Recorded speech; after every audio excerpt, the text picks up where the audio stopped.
In 2003, Mark Zuckerberg and Erica Albright are having a conversation in a pub. They discuss the final clubs at Harvard University, their exclusivity and Mark's obsession with them. He looks down on Erica, saying that if he gets into a final club, she'll meet people she normally wouldn't have the opportunity to, because she goes to a less prestigious institute, Boston University. She feels insulted and breaks up with him. Mark goes home and drunkenly posts about Erica, degrading her on his blog. He hacks into the Facebook of 7 different houses at Harvard, which includes images and details about students. He downloads their pictures and sets up a website called FaceMash, where people get to vote between 2 girls on the basis of their attractiveness. Meanwhile, the Phoenix Club, a posh and ostentatious final club of Harvard, has its first party of the fall semester. Eduardo Saverin, who is Mark's friend, comes over to his place and asks if he's alright because he read about his breakup on his blog. Mark's concerned with getting the algorithm from Eduardo, which will make FaceMash's website work. Eduardo shares the algorithm and the website blows over, as students all over the campus start using FaceMash. Erica's roommate tells her that Mark blogged about her. She is heartbroken and insulted. The female students are deeply degraded by the website's comparison of them. Eduardo suggests shutting the website down, as it's generating too much traffic which could get them in trouble. Harvard's authorities eventually catch up and shut down the network. Currently in 2009, Eduardo and Mark are in a lawsuit. Erica's testimony is used against Mark and he is frustrated. It is revealed that FaceMash made 22,000 hits in 2 hours that night. Back in 2003, Cameron and Tyler Winklevoss are Harvard students who find out about a sophomore who hacked into the details of students from 7 different houses and created a website, crashing Harvard's network with 22,000 page requests in one night. In 2008, the Winklevoss twins are in a lawsuit with Mark. Back in 2003, an administrative board hearing is held in which Mark is accused of several offenses such as intentionally breaching security, violating copyrights, violating individual privacy by creating FaceMash, etc. He is also charged with violation of university policy on distribution of digitized images. 4 hours. Yes, sir. This lands Mark 6 months of academic probation. The Winklevoss twins interact with Mark and take him to their final club, the Porcellian. Mark meets Divya Narendra, a close friend of the Winklevoss twins. The trio discusses their ideas with Mark about creating a website called Harvard Connection, which will be exclusively for Harvard students to connect. They require a good programmer for its creation and they want Mark to work with them. Mark agrees to work with them. During the lawsuit meeting, Mark says he doesn't remember what he said to them when he was asked to work with the Winklevoss twins and Divya. He is asked when did he share the idea of Facebook with Eduardo, to which he says he told him at a party. At the party, Eduardo tells Mark that he has been approached by the Phoenix Club, the club Mark really wanted to get into. Mark shares the idea of building a social site that takes the experience of college online. He needs financial support and asks Eduardo to invest $1,000. The profit will be split, Mark will get 70% and Eduardo will get 30%. Mark makes him the CFO. Eduardo is asked during the lawsuit if he knew about Mark's agreement with the Winklevoss twins and Divya. He knew that they asked Mark to work for them, but he gave it up because it wasn't worth his time.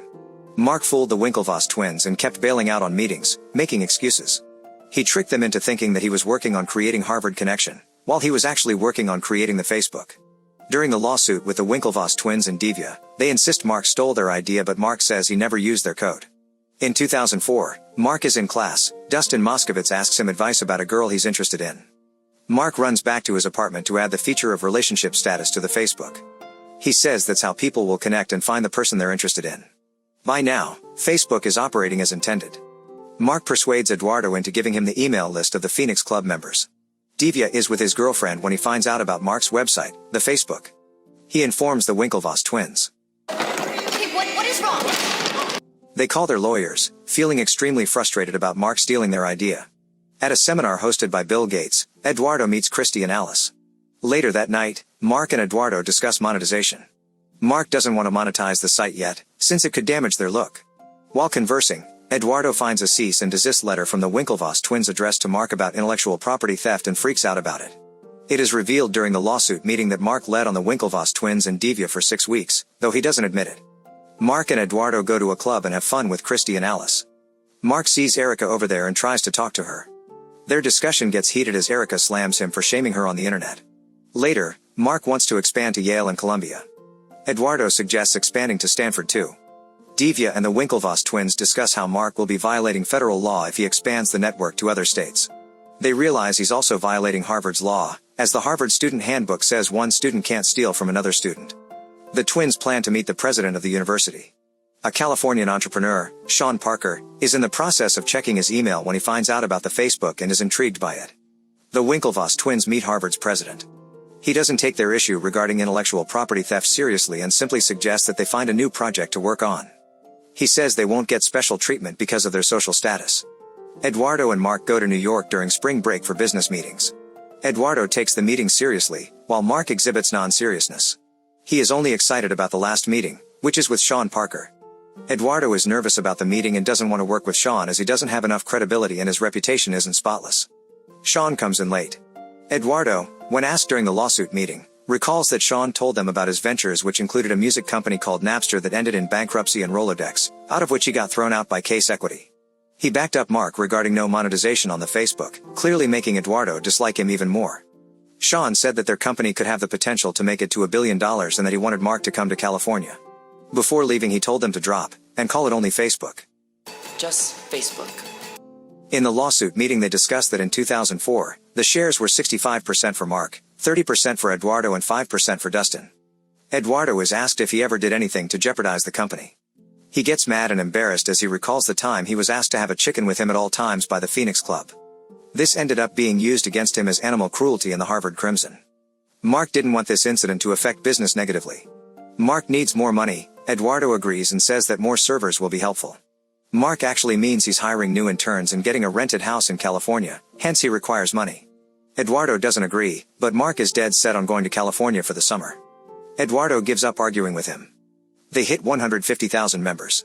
Eduardo finds a couple of students working on hacking while Mark is supervising them, making sure only the best are chosen as interns. He informs Mark that he opened a bank account with $18,000. A hacker finishes first and Mark welcomes him to Facebook. Eduardo says he gave the money to be a team player. The plan was that he'd generate advertiser interest in New York while Mark, Dustin, and the interns would work in California. In reality, Mark and the rest of the group party in California. Mark finds out Sean resides across the street after their zipline breaks and he comes to check in on them. Sean finds out that Eduardo didn't come with Mark. While at a club, Sean and Mark discuss business. Sean says he'll put Facebook on 2 continents. After hearing that, Sean doesn't have a place to stay. Mark says he can live with him and the rest of the group. The Winklevoss twins are participating in the Henley Royal Regatta. They end up losing and are extremely upset. To add to their worries, they find out Facebook is accessible in Cambridge, Oxford and London School of Economics. The twins and Divya agree to sue Mark in federal court. In California, Sean is on the phone when Eduardo shows up, drenched in the rain. Mark was supposed to pick him up at the airport an hour ago, but he didn't come as he was asleep after coding for several hours. Eduardo finds out Sean arranged a meeting with Peter Thiel and is not happy about it. He and Mark talk alone and it is revealed that Eduardo quit his summer internship on the first day and Christy has been giving him a tough time. Mark suggests he should blend in and join the scene or else he'll get left behind. Out of anger, Eduardo freezes the bank account he made for Facebook. The meeting with Peter Thiel is successful as Mark and Sean get a $500,000 investment for Facebook. Eduardo is alone in his apartment as Christy shows up and fights with him. Mark calls and confronts Eduardo about freezing the bank account and jeopardizing Facebook, reminding him that it can't crash because it's not like the other websites. Meanwhile, Christy sets a fire in his apartment. Eduardo frantically puts the fire out as he tells Mark on the phone that he froze the account to get his attention. Mark tells him about the Peter Thiel investment being successful and asks him to come to San Francisco as soon as possible. Eduardo says he's coming. He meets the company's lawyers and he signs the papers. His shares have gone up to 34.4%. During the lawsuit meeting, it is revealed that Eduardo didn't realize he was signing his death certificate. He said Mark mentioned that he wouldn't be coming back for a semester and told him to come back at the end of the year for the party Peter Thiel would be throwing when they hit 1 million members. In late November, Eduardo gets an email from Mark about the 1,000th member party and about how they need to have a business meeting because of Mark and Sean playing a stunt and getting Case Equity to make them an investment offer that's hard to turn down. Eduardo visits the new offices of Facebook in California. He is left feeling absolutely shocked and mad as he finds out his shares have been diluted down to 0.03%. He feels betrayed and angrily tells Mark that he'll come back for every single thing. After Eduardo leaves, Sean and Mark celebrate as they hit 1 million members. Sean is partying with a couple of interns, talking about Facebook incessantly with them. They are sniffing some flower while the police show up. The situation gets messy as there is an underage intern involved. Mark comes to realize that Sean isn't trustworthy after all. Marilyn Delpy, a junior lawyer for the defense, and Mark talk. She tells him that there will eventually be a settlement agreement and he'll have to pay more because the jury won't support him considering the bitterness of past events and his attitude in general. She leaves and Mark is left alone. He sends Erica a friend request on Facebook and refreshes the page continuously. It is revealed that the Winklevoss twins received a settlement of $65 million and signed a non-disclosure agreement. Eduardo received a settlement too, and got his name restored on the Facebook masthead as a co-founder.